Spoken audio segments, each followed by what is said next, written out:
E o Nicolas caiu no pau com Alan dos Santos. Segundo a coluna da Malu Gaspar, o Alan não gostou de saber que o Nicolas compartilhou em um grupo de WhatsApp com deputados do PL um tweet em que o blogueiro analisava as supostas razões de Moraes ter saído da lista magnífica, considerado uma espécie de pena de morte financeira. Então, o que o Alan falou? Motivos. 1. Cagaram por Eduardo. 2. A dosimetria celebrada pelos deputados derrubou a Magnitsky. Parabéns aos envolvidos. Escreveu o Alan. Nicolas achou injusto Alan responsabilizar os deputados pela decisão da Casa Branca de aliviar a situação de Moraes. Ao compartilhar o comentário de Moraes no grupo do WhatsApp, o deputado mineiro escreveu aos colegas: agora a culpa é nossa. Ao tomar conhecimento do episódio, Alan questionou o parlamentar no X. Por que enviar meu Twitter no grupo do WhatsApp dos deputados, Nicolas? Quer entrar ao vivo para discutir o assunto? O deputado respondeu: não, porque você é um bosta.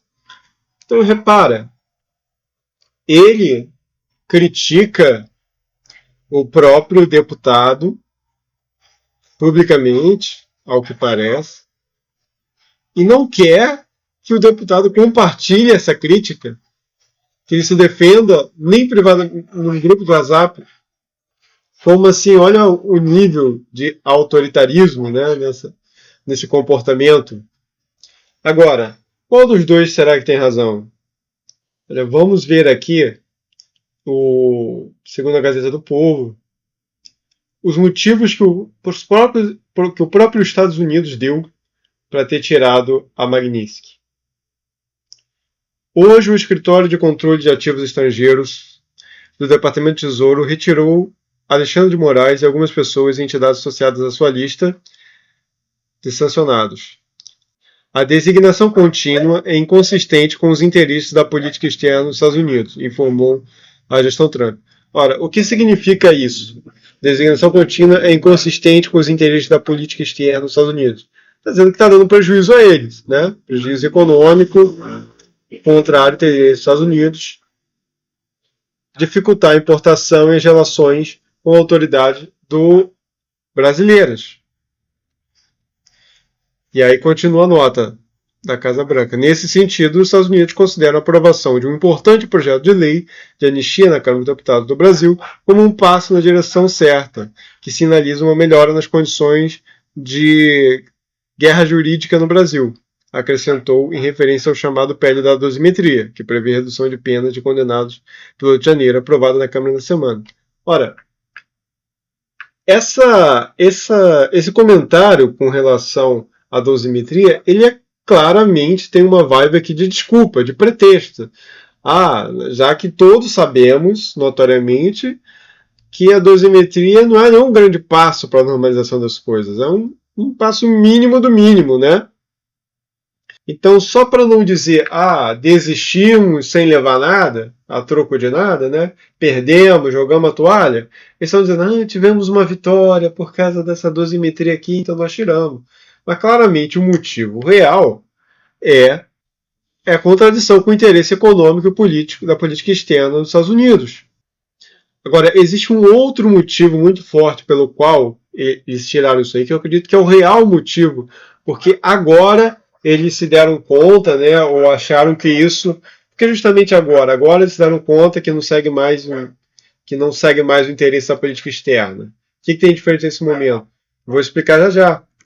Olha o que o Flávio falou com relação ao Nicolas após a indicação do Flávio, ao que parece.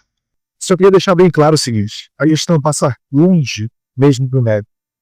A questão toda é que se você está dentro do partido de Bolsonaro, o eleito com apoio de Bolsonaro, por que importa se você é grande, pequeno, mediano, isso é secundário. Existe uma hierarquia a ser ser seguida. Bolsonaro vai falar, você vai seguir. É isso aí. Desse jeito assim, né?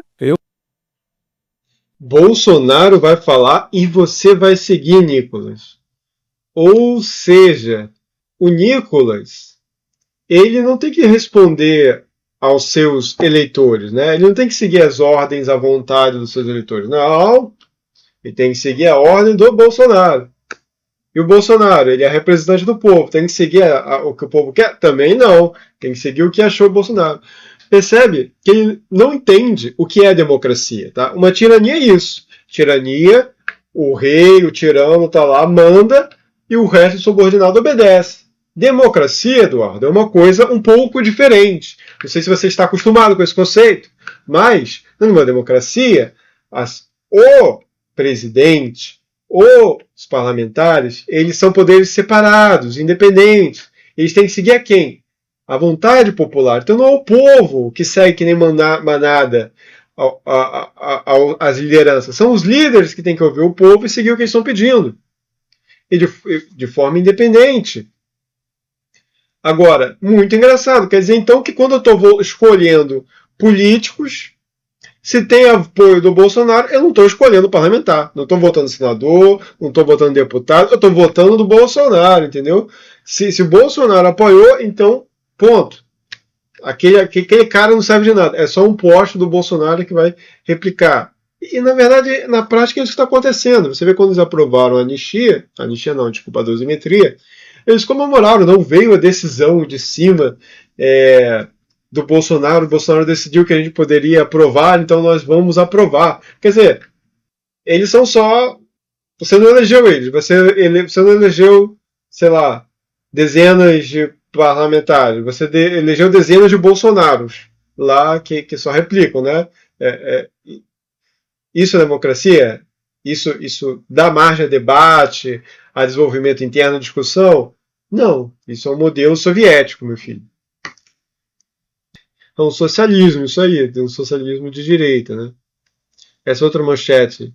Nicolas aponta a fraude intelectual de Eduardo Bolsonaro. E aí, o que acontece?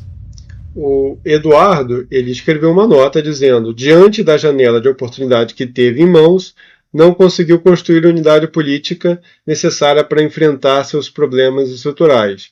Ele está se referindo à sociedade brasileira. Né? Segundo o parlamentar, a falta de coesão interna e o insuficiente apoio de iniciativas conduzidas no exterior teriam contribuído para o agravamento do cenário político atual. Quer dizer, ele está meio que como o Alan, né?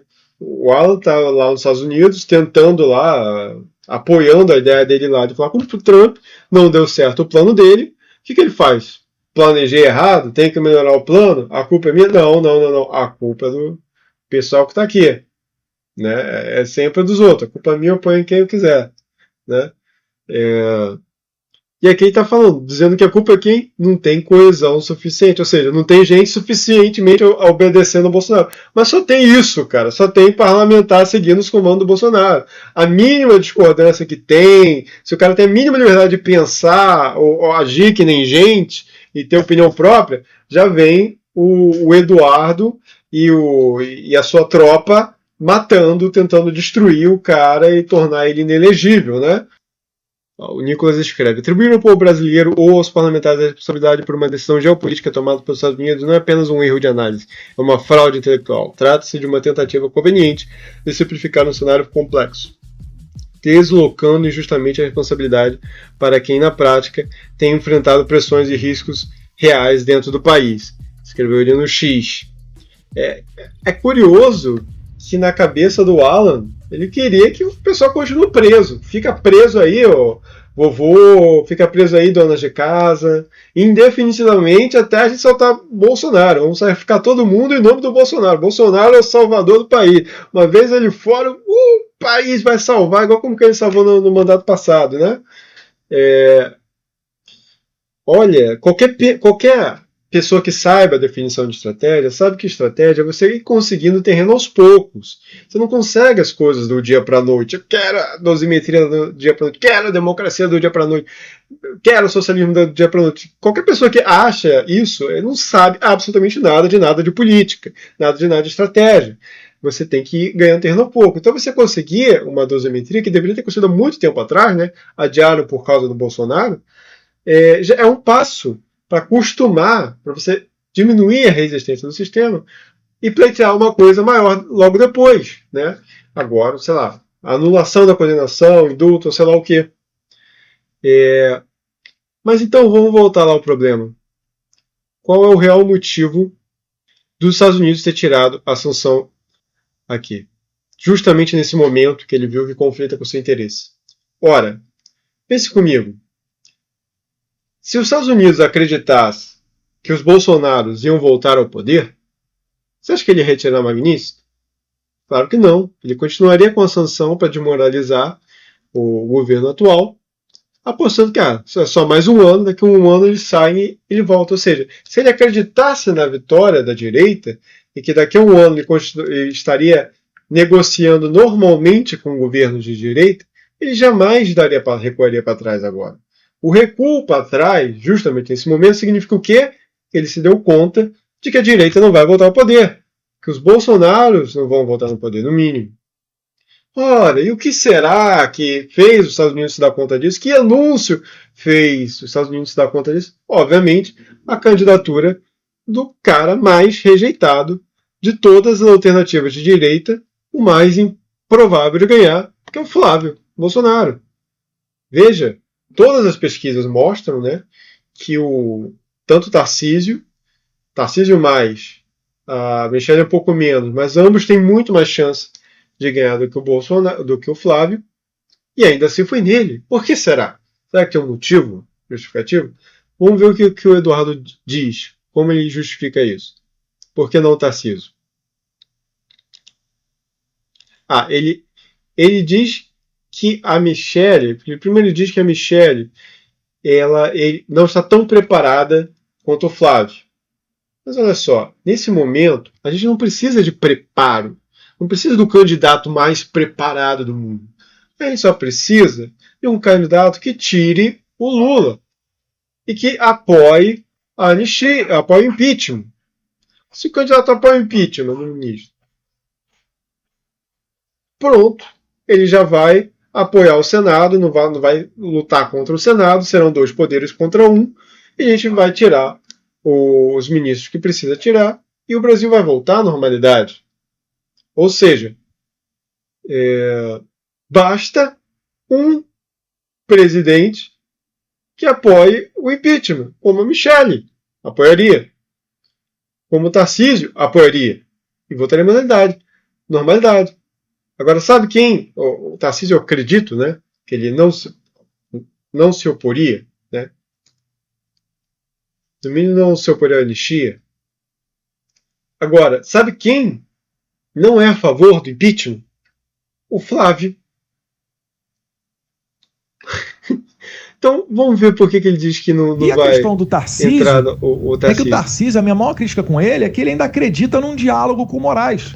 Ele não consegue dar um discurso na Avenida Paulista e depois, semanas depois, ele já vai tentando contato com o Moraes para abraçar ele. E esse é o sentimento, né, a prática que nos levou ao momento que nós estamos. O Moraes, ele é um ditador.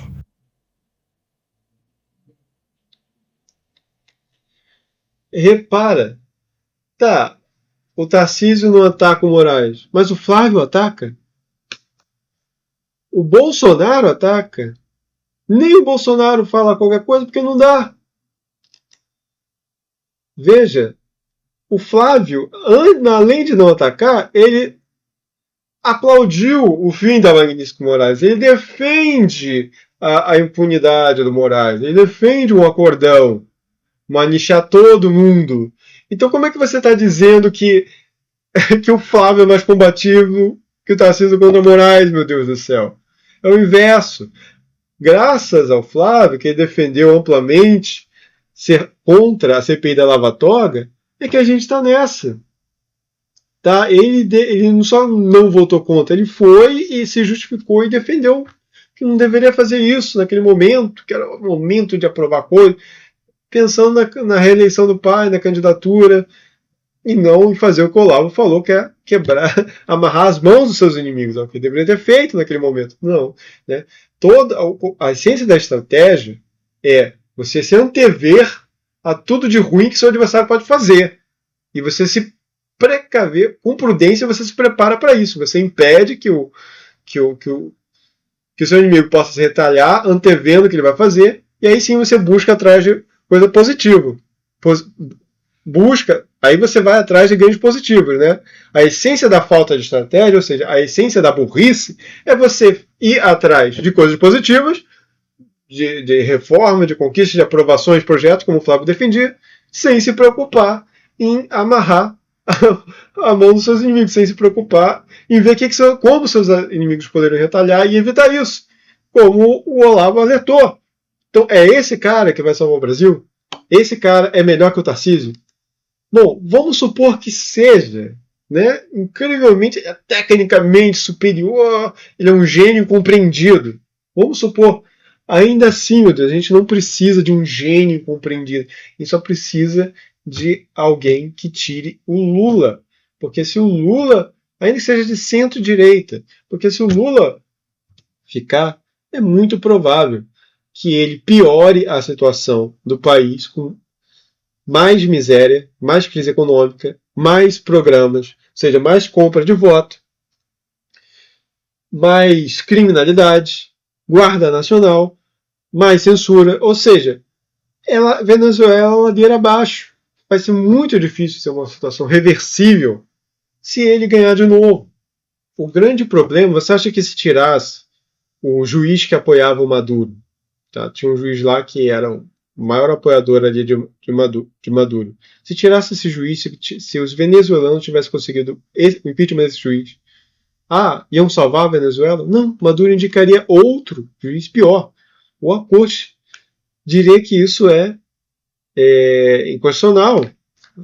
Diria que o impeachment é nulo. Exatamente como está acontecendo aqui. Porque o problema real, meu Deus do céu, é o Maduro. Não o juiz ou o burocrata, alguém que está ajudando o Maduro. Né? As pessoas só dão poder absoluto a quem amam com absoluta idolatria. Todo regime autoritário precisa de uma figura populista para se consolidar. Então você vê isso comentado por Hannah Arendt, Max Weber e muitos outros autores. Então a prioridade para a gente frear esse rumo ao autoritarismo é você tirar o líder populista, um socialista. Você quer frear o socialismo? Tira o socialista do poder, caceta. Isso é difícil de entender.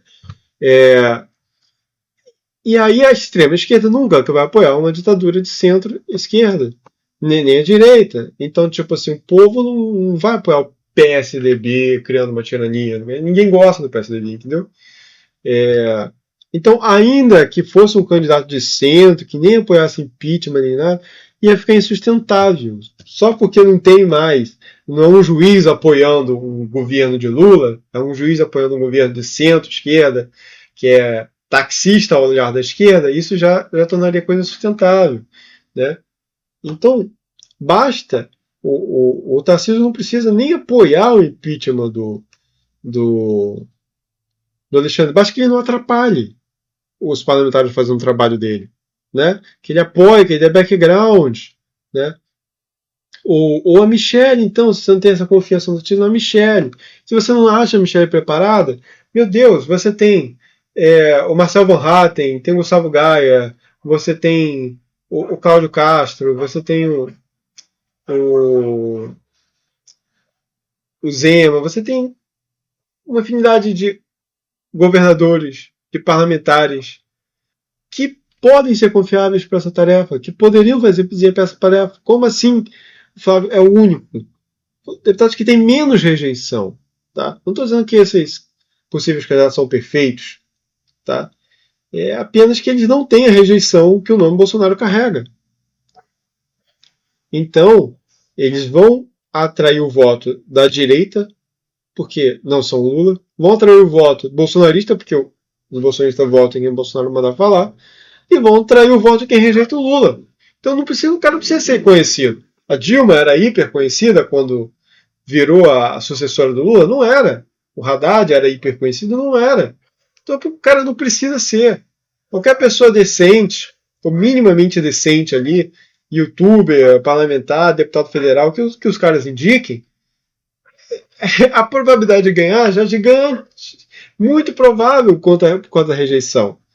Mas num cenário em que eles levaram 3 anos sem criticar decentemente o Lula, com o Lula fazendo todas as besteiras que ele fez os caras não criticam, parece que querem que o Lula continue de pé para a gente poder disputar, né? E aí a gente tem uma chance, né? Parece que é essa a mentalidade do Bolsonaro. Os caras não criticam o Lula. E aí vai chegar a eleição, você acha que eles vão conseguir criticar? Aí mesmo que não vai conseguir, né? Porque ficaram 3 anos sem fazer o que deveriam fazer para evitar a vitória deles. Então, por qual motivo o sistema não gosta, ou supostamente não gosta do, do Flávio? Eu não sei se ele não gosta, mas se ele não gosta, não é porque o Flávio é combativo contra o sistema, meu Deus. É porque o Flávio tem o nome Bolsonaro. E qual o problema do nome Bolsonaro? Não é o Bolsonaro. Não é o que o Bolsonaro defende, exatamente. Você não tem problema com isso. O problema é a base de fanáticos em torno do nome Bolsonaro. É isso que o sistema teme. O sistema não teme Bolsonaro, não teme Flávio Bolsonaro. Nunca temeu o Bolsonaro. O que ela temeu eram as pessoas que apoiavam o Bolsonaro, porque havia uma base de muitos, não estou dizendo todo seguidor de Bolsonaro é fanático, mas tem muitos seguidores que são. E a base popular de pessoas fanáticas por Bolsonaro é similar à base das pessoas fanáticas por Lula. Isso significa o quê? Que se Bolsonaro desse a louca e resolvesse dar um golpe, criar uma ditadura, ele teria uma base de fanáticos para apoiar nisso. Isso é evidente que ele teria. E é isso que o sistema temia, né? Que o Bolsonaro radicalizasse. Ele não fez isso porque não tinha nenhuma possibilidade, né, de conseguir fazer isso, de conseguir apoio militar para isso. Mas havia essa possibilidade por causa das pessoas. Então é isso. Eles não é que eles não queiram. Eles podem ter uma rixa pessoal com o nome Bolsonaro também, mas também tem esse aspecto que eles temem a base idólatra em torno do Bolsonaro torna ele muito arriscado como líder político. Então, se a direita fosse menos idólatra, incentivasse menos idolatria ao cara, estou dizendo que você não possa apreciar alguém, mas você não pode idolatrar, né, meu Deus do céu. Provavelmente esse problema a gente não teria. Até a narrativa de que ele daria um golpe, não sei o quê, nem faria sentido, porque não teria uma base de população de gente apoiando ele para isso, né? Então, perceba como o pecado da idolatria nos leva sempre ao mau caminho. Não só a idolatria das pessoas de esquerda, mas a idolatria dentro da própria direita. Se Bolsonaro ele tivesse caído de pé, né, e não de quatro, se ele tivesse enfrentado o sistema, tivesse criticado, né, como o Eduardo parece achar que o pai fez, se ele, diante do seu algoz, ao invés de chamar ele para ser vice, fazer piadinha, ele tivesse denunciado tudo que o Eduardo denuncia lá fora, ele fizesse aqui, ele teria efetivamente se tornado um mito. Ele teria caído de pé, teria agido de uma forma heróica.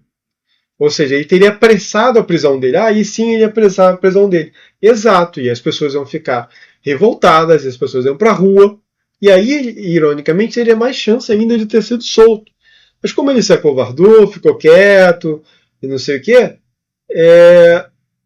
ele permitiu que o sistema o prendesse gradativamente. Prendendo gradativamente, o povo se acostuma. Ou seja, ele cavou a própria cova. E não faz o mínimo sentido. Você percebe como a atuação dele é totalmente incoerente estrategicamente. Porque ele perde, ele sai do Brasil e vai lá se reúne com o embaixador, diz que ele sofreu um golpe, que foi tendencioso o processo dele, não sei o quê. E ao mesmo tempo que ele está com essa narrativa, ele volta para o Brasil. Como assim? Se ele acredita que sofreu uma injustiça, que a democracia já não está mais como era, se tornou relativa, que ele sofreu uma injustiça, ele sofreu um golpe, coisa assim, ele vai voltar para o Brasil para ser morto? Não, o papel dele era ter ficado lá fora. Se não é uma contradição, né? Ou você está numa tirania ou você está num lugar seguro para você visitar. Então ele age de uma forma contraditória com o que ele próprio diz acreditar. E age com forma contraditória com o que o próprio filho dele fala. Enquanto o filho dele fala de tudo lá fora, ele aqui não fala de nada. É uma contradição. Cara, infelizmente, tem muita gente que pseudo aluno do Olavo, né, que leu uma coisa ou outra do Olavo e já se acha um expert, a ponto de adotar o mesmo estilo de discurso do Olavo, de sair xingando, de falando com autoridade, revoltando, dando sermão, dando bronca, não sei o quê.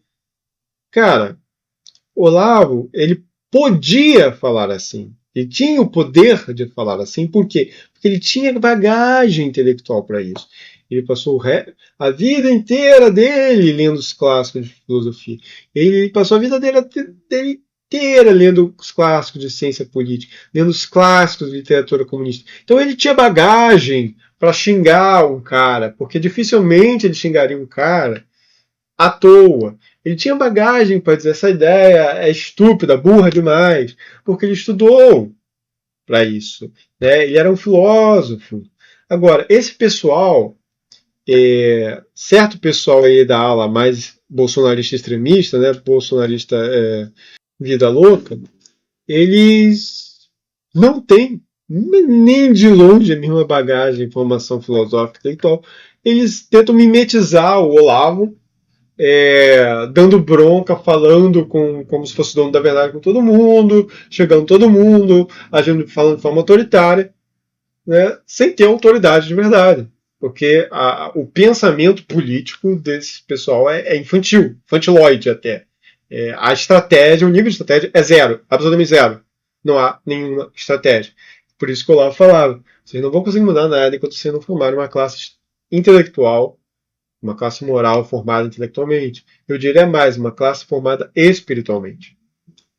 Tá? Senão, não vai aguentar o tranco.